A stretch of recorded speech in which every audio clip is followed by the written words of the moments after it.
Hello guys, welcome back to my channel. आज घरून वानवळा आला होता. तर आज 2 नवीन पाहुणे आले होते. तर मी ते तुम्हाला दाखवतेच. हा एक नवीन पाहुणा आला होता, तो स्टडी करतोय सध्या. तो स्टडीमध्ये सध्या बिझी झाला आहे आणि आता चहा वगैरे ठेवणार आहे. मी आत्ताच ऑफिसवरून जस्ट आली आहे. आता चहा वगैरे करते आहे, फ्रेश होते आणि लगेच स्वयंपाक करायला घेते. स्वयंपाकात आज बनवली होती चपाती आणि मेथीची भाजी. सगळं आवरून वगैरे झालं, किचन क्लीन केलं, सगळं आवरून वगैरे ठेवलं.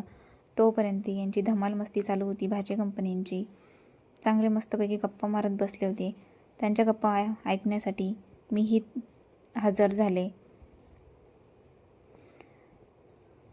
त्यानंतर गप्पा वगैरे मारून झाल्या. त्यानंतर मी उद्या जाणार आहे दगडूशेठ गणपतीला. उद्या आहे अंगारकी चतुर्थी, त्यामुळं म्हटलं दर्शन वगैरे घेऊयात आणि निवांतही दर्शन होईल. त्यानंतर आईस्क्रीम खाल्ली आणि असा झाला दिवस.